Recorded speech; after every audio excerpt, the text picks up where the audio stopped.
We haven't had a mayor's rep for a while, so I'm so glad to see you this morning. Nice to be back. Thank you. Yeah.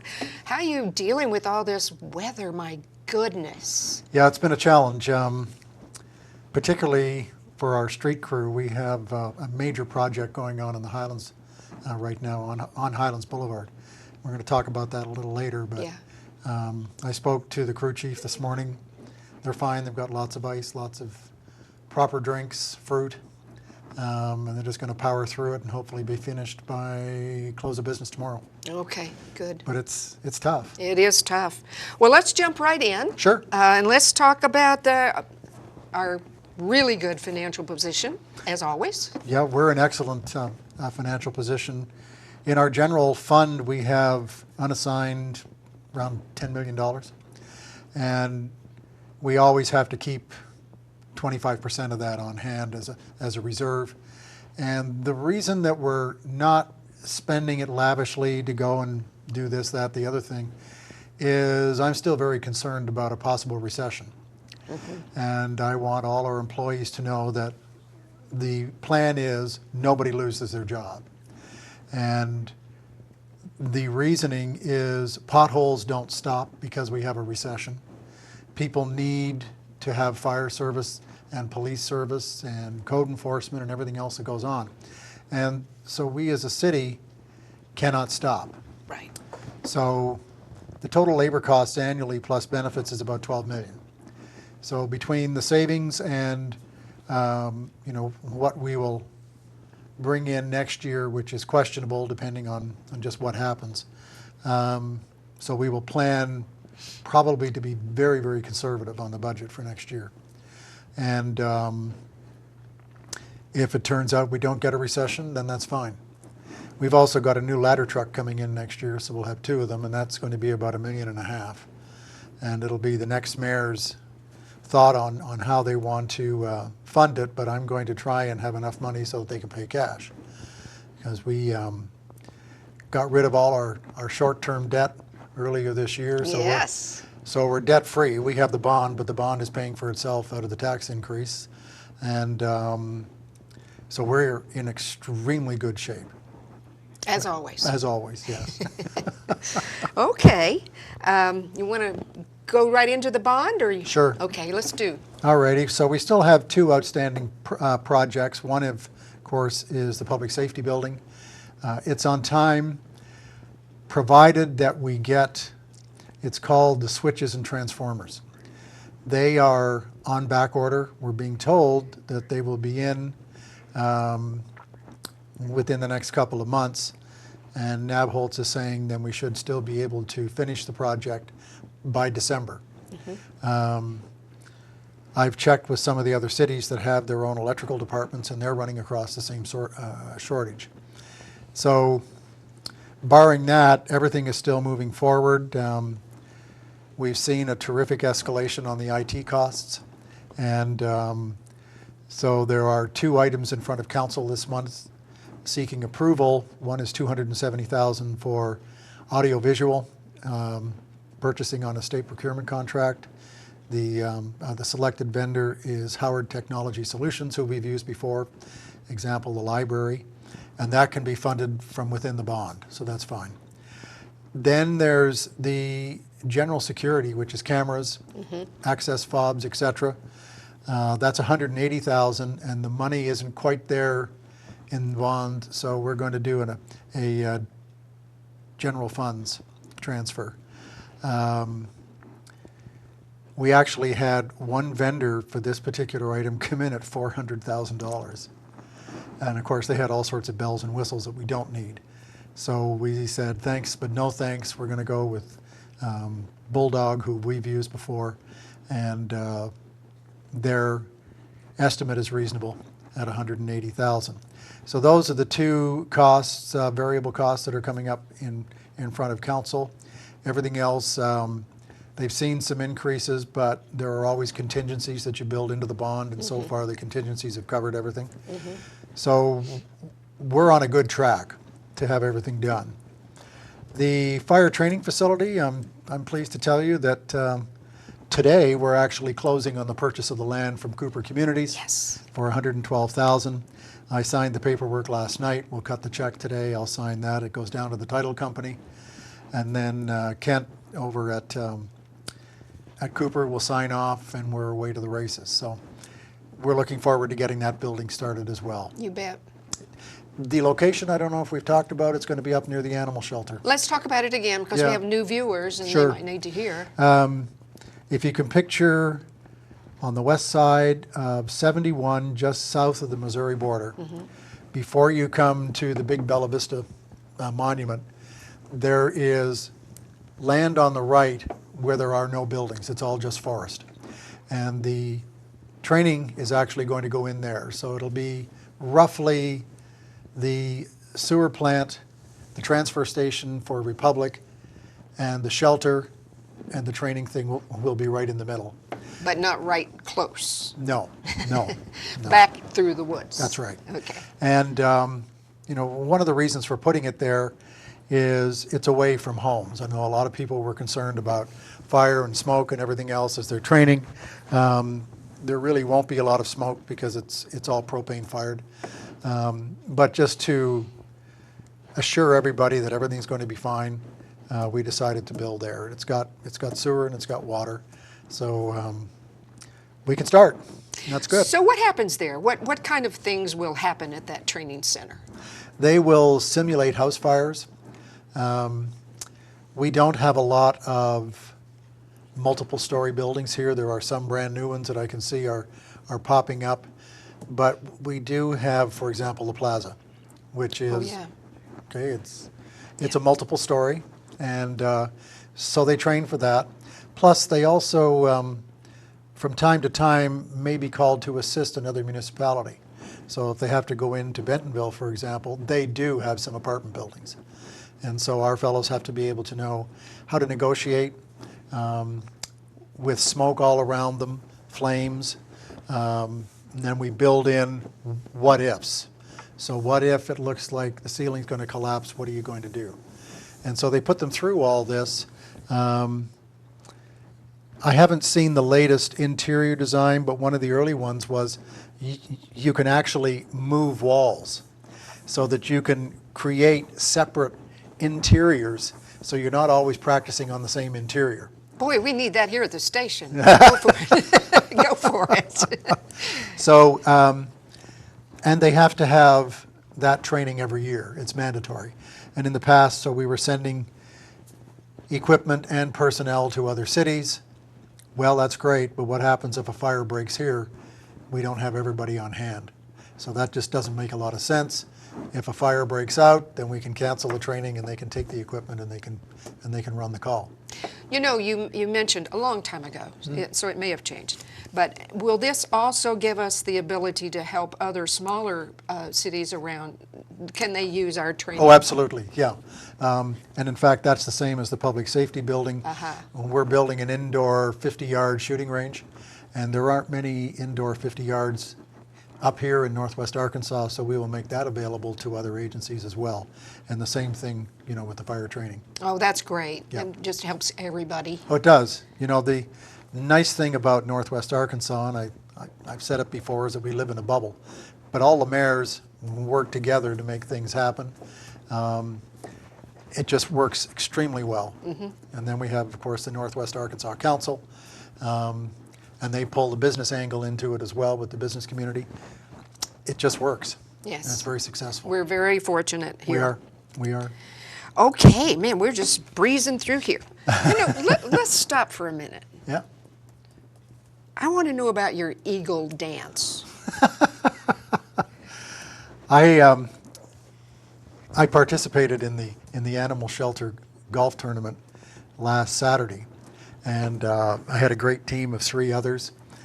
And on the 14th hole, I got great contact off the white tees, and I had it positioned just perfectly. And then second shot, bang! I put it onto the green, maybe 18 inches from the hole, sank it. And then I started to do the eagle dance. Yes, I think that's brilliant. I hope somebody caught that on I don't think recording. so.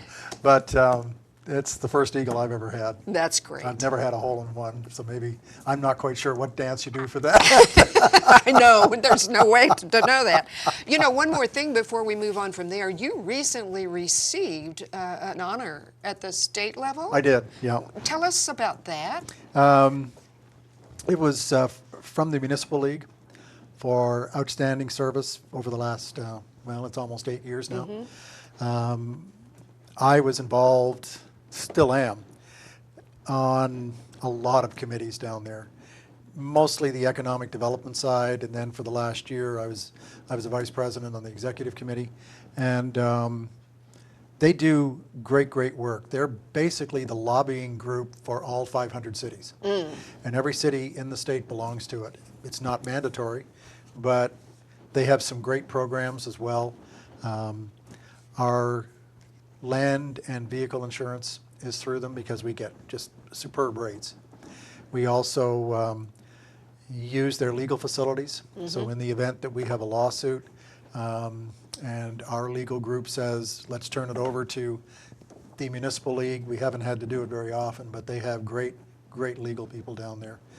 And then they lobby on behalf of all the cities to try and get things changed in the legislature when the legislative sessions are coming forward. And they have another list this year that we've approved to try and get things changed. Excellent. And so I've been very fortunate to be part of that group. And completely unannounced, they decided to recognize me for it, which was very kind of them. Very well deserved. Thank you. Very well deserved. Do you see yourself remaining working with that municipal league, or can you if you're no longer? No. Once I stop being mayor, then that's an opportunity for the next mayor to get involved. Gotcha.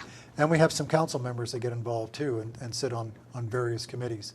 Councilmember Wozniak has been sitting on a public safety committee for all 8 years I've been here and years before that. So he's a former police chief. he's a former police chief of Bella Vista, that's right. Yeah. So there's opportunities for council members as well as mayors.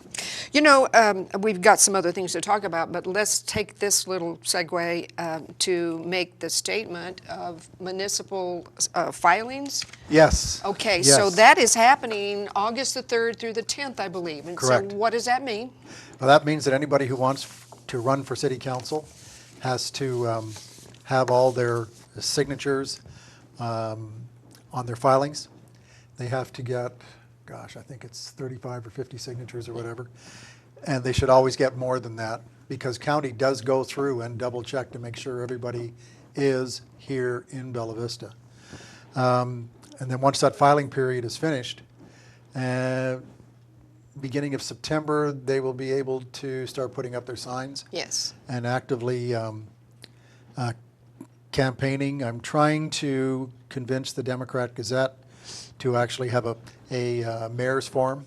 We had a very good one back in 2014, and I'd like to have that again. We'll probably do it in the community room at the library, and so stand by for more on that. Okay, and I've kind of contacted the paper for future reference. Sure. We may be there too That's good. to record it. You know, the very important thing for everybody to understand is, unlike perhaps the city from whence you came, in Bella Vista, you get to vote for every single council position, not just the councilors or the councilor that you select for your ward, and there are 3 wards, but you get to vote for councilors in the other 2 wards as well as the mayor. And that's important to remember. And it's actually a good thing because it means then that the councilors have to have a much broader vision and appreciate that they represent the entire city and not just their own ward. So when you step into that booth, just remember you get to vote for every single council. And half the council is up. That's the same as it is every 4 years. So there's one in each of the 3 wards, and we'll see what happens. So that filing is also for the mayor, I can never say this word right, mayoral run, yes. candidates as well. That's right. Okay, Yeah. okay. All right, well, that's good to know. And they are official then. A lot of them been doing campaigning, which is Oh, fine. sure. But they are official on At the that 3rd point, of August. that's going to put their name on the ballot. That's Okay, right. and then no signs until September, 60 Right. days before election. Right, and that's a state law. Okay, that's what I thought. Now, billboards are different, but because you can see that there's at least one that's got a billboard now and has for quite some time. But the actual signs in lawns and whatnot on personal property, you have to wait. Okay. All right, so now let's talk a little bit about the Dogwood Road closure. Yeah, in fact, I was talking with Superintendent Button yesterday. It is a very serious situation because not only has part of the road fallen away, but the embankment has also given out. And we haven't had to deal with that before. There's always been flooding down there. It's a low point in the road. But because of the extra cut in the dam, there was always the dam itself, and then they had another breach, if you remember, what, 1-2 years ago? When we had our last bad rain, it should not, had that other breach not been there, it should not have flooded the golf courses. And it certainly wouldn't have taken down the shoreline down by Dogwood. But because there was that extra breach, I can remember being up there and just astounded that the parking lot was not flooded, neither was the Wall of Honor, but the water was just rushing through that additional breach. And so that had all sorts of water going downstream, so it flooded the golf courses, which shouldn't have happened with just that smaller amount of rain. And then it took out not only the road, but it took out the embankment. So as a result, we've hired an engineer. We're waiting for his quote. He's had to go to the Corps of Engineers because we're probably going to have a permit from the Corps because we're going to have to build some sort of cofferdam so that we can work on the shoreline and build it up. I have no idea how much it's going to cost, but it needs to be fixed. Until then, it's going to be closed. We talked about, well, could we see if we could get extra land and an easement from the POA and maybe pave around it and people could still use it. It just didn't make a lot of sense at this point. And so there are still avenues of exit for those that normally would go that way. And we're just going to have to be patient because this was a serious washout. Okay, Yeah. all right. Well, sometimes you've got to give a little to get something good to happen, right? True. All right. Here's one of my favorite subjects, that culvert. Oh, on okay. You don't want Highlands. to talk about the land purchase for number 5? Sure, I do. Okay. You know. Alrighty. I think we've discussed before Yeah. that we're going to need 8 fire stations. We already know where the other 4 need to be. Number 5 is going to have to be down in the southwest quadrant. And so we've already started looking for land. Again, it's probably going to be land that we'll acquire from Cooper Communities. The challenge down in the southwest, and if you can picture it, it's lower Chelsea and Okay. down around Prescott or Prescott if you're from Arizona. Arizona, yeah. And it's just floodplain after floodplain after floodplain. So we've got to find usually about 2 to 3 acres that is high enough, or we don't have to add a lot of fill just to bring it up above the floodplain. And so the chief is looking at that right now with a representative from Cooper. And after number 5, and we get the land acquired, then we're going to have to look for number 6. And I would like to see number 5 built by 2025. And because we'll need these 8 probably over the next 20 years. Yeah. So still planning for the future. You've always got to keep your eye on the ball way out there. You can't just do what you have to do today because that's not enough. You've got to prepare for the future. So that's what this is all about. Gotcha. The culvert work on Highlands Boulevard, as we were talking about earlier this morning. The fellows are out there now working. Interesting culverts, multiple culverts side by side underneath a road in the lingo of state is called a bridge. And so, yeah, it is. And we don't have any bridges. Right. But in their parlance, absolutely we do. So they go around and they inspect all these culvert areas, and then they send us their assessment. And Superintendent Button is usually 3 steps ahead of them. He's already identified. So we had identified this decaying culvert situation actually about 1.5 years ago. And we knew that we were going to have to do some major asphalt overlay on Highlands, particularly down near Rocky Dell Hollow because of all the trucks that were using it with the bypass. So we have paved it now from Hiwassee down to about McGrath. And then we stopped. And the fellows are doing the culvert work now. That'll be finished, touch wood, on Thursday. And so that's Thursday, July 21st. And then we'll continue on with improving the turn ratio Thank you. down at Rocky Dell Hollow, because Yes. it's a tight turn. Oh, I've seen a semi over in there Yes, before. that's Yeah. right. And of course, it was never designed for that. No. But nobody ever thought that there would be a bypass going through there, even though they've been talking about it for 25 years. Well, it's happened. Yes. And so there's also a culvert that we have to replace and angle differently. I think it goes underneath Rocky Dell Hollow. So that's got to be done as well as part of that work. Once that is done, then the paving folks will be back in, because we, of course, have an outside contractor doing it. And we will continue paving from McGrath all the way down to Glasgow. Okay. And Excellent. so that'll be all finished. It's been a long time coming. There are other major thoroughfares such as Trafalgar that need to be done. We had them in the original 2022 budget. And then when we went to bid, the asphalt price went up 71%. And so then we had to make tough decisions. What roads do we still need to do now, and what can we put off for another year? So Trafalgar and a few others were put off into next year. And even with that, we had to add another 1.3 million on to the resurfacing. So resurfacing last year was 2.4, this year it's 3.7.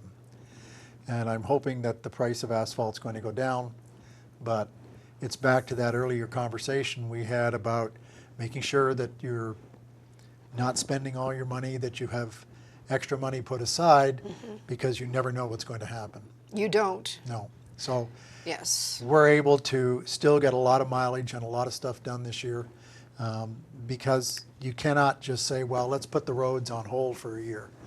They'll still continue to deteriorate. And so you need Cost to you address, more. and it's going to cost you more. Yeah. That's very, very true. Yeah. Okay, the bridge project at Tanyard Creek, Little Sugar, Mercy Way. Boy, that's been a long time Yeah. happening. So I was talking to Emery Sapp yesterday, and I got an update on the Tanyard and the Little Sugar over by City Hall, because we haven't seen a lot of activity there for a few weeks.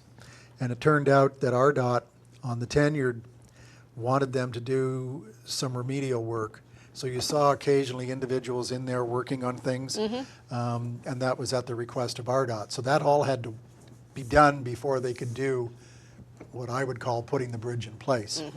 So the dates I've got at the moment is that the first week of August, they're going to begin setting the steel. So Okay. you'll see the steel, and then after it's in place, the last week of August, they're going to begin pouring the deck. And then they'll build the new road in the latter part of September. And then in late October, they will remove the detour Okay. and put the land back as it was. On Little Sugar, RDOT had requested some testing, soil testing and whatnot to be done. And they're waiting for RDOT to come back with a response before they can continue. Once RDOT gives the nod, then they'll start working on the on the substructure again. I did see a couple of fellows there today. They seem to be working on one of the new pylons that's going to be underneath. And so I would say that probably RDOT has blessed whatever it was they wanted done. And so you'll see the substructure work continue. They hope to start building the deck sometime in the late fall. Okay. So that's probably towards the end of October. Gotcha. Mercy Way is on schedule. You've probably seen that they've been doing a lot of earth movement and bringing in of earth on the south side of the bridge. And they're already starting to build the pylons that'll hold the other 2 lanes. They have now cleared as well over to the